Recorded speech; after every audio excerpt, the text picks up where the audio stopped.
Alright, I thought I'd just do a little bit of videoing before I get too far and cover up what I'm up to here. As I said in the last video, this is aluminum and this is steel framing here, and I had to attach this piece to this framing and stabilize it so that it would hold the shape and put pressure on this rubber seal that's underneath this piece that I recovered from the underside of the wrecked hood.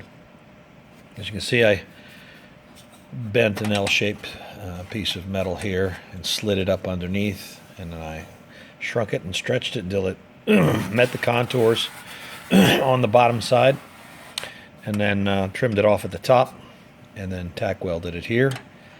Drilled some holes where I've got it temporarily clecoed. Eventually that'll be riveted once this is all painted. And then following around to the side here, I have this aluminum piece held to these little pieces of side sheet metal that I added along the edge here. What this piece is, this is a piece of about 2.5 inch piece with a 1/4 inch safety edge broke onto it and welded from what will be the back side and pushed up onto this member about 1/4 inch. It comes uphill and then it flattens out. You can see it's just above this surface here, again providing a gap between this and the finished hood. And the sheet metal will be laid on here. This gives you an edge to bend over and then eventually hem it up onto the bottom side for the whole perimeter. So I filled in these edges along here and here, and also in the front. Now in the front over here, this is why I started videoing now, because I'm over here working and I say, well, if I get along too far, all this stuff will be hidden. I created a small false edge, or a mock-up edge I should say, for the front of the hood. I'll just take these clecos out here and take this off so you can see the front. Alright, so as I said, this completes the underside corner and creates a front edge of the hood for me to again fold the metal under eventually and hem it when everything is painted on the inside. Now, the reason I stopped here for the moment is because I put this mock-up front edge on here to determine where I'm going to start putting supports in to bolt what will become the front bumper area once it's completed to the substructure here. And this takes a lot of thought, a lot of deciphering at this particular time, because you always have to think about serviceability. If I have to take this entire piece off, I don't want to have to bolt the hood or the fenders in order to do that. So I have to think about how I'm going to do my attachment and where the bolt-ups are going to be. Now, this bracket is bolted to this substructure, but this is actually going to, I'm going to drill a hole here and have a welded nut on the back side.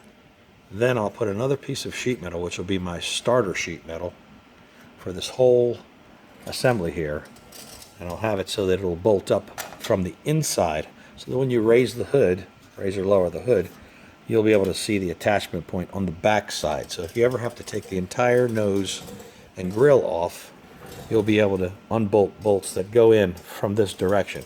So you have to think, well, how am I going to attach this, so that later on I'll be able to get all of this off if I need to. And of course, immediately I'll have to take it off to paint the inside and finish it out. So you have to really slow down when you get to the point of doing stuff like this, because while it might look like there's some easy spots to bolt things to, if you look down on the top, you won't be able to get to those bolt-up points once the piece is completed. So, as I said, this flange is going to stay here and be part of the substructure.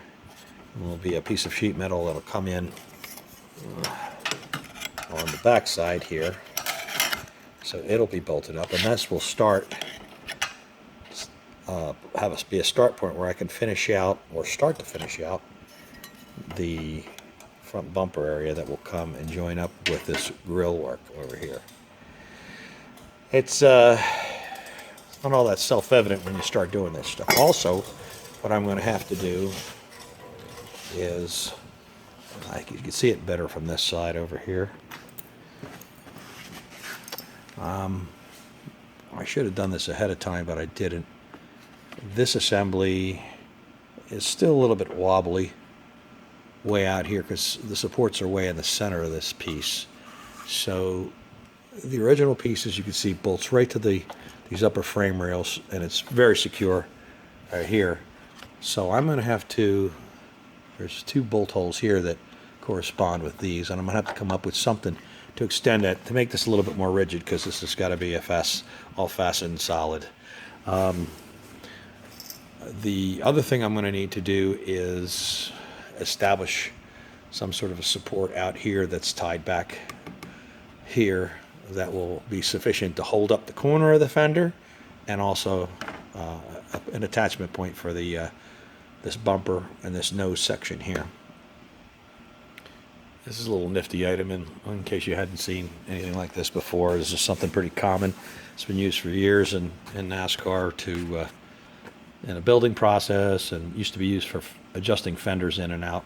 It's a pretty simple thing. It's a piece of 1/2-inch 049 wall and another 3/8 tube that slides in, and has a little welded nut on here, which is drilled all the way through to the, so that when you tighten the nut, this is you can move this position up and down. What I'm using it for here is this fender, as you can see, has no side to it.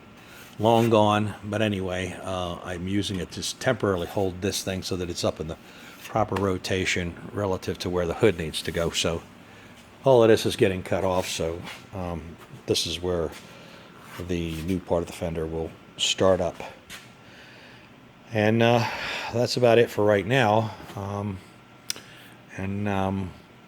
I just thought I'd do a little update before I got too much further along. Let me see if I can get this piece over here back on. And, well, let's just show you without that piece on. See if I got anything in the way that's going to fall. But as you can see, the hood frame lifts up and down now. And so that just drops back down into place.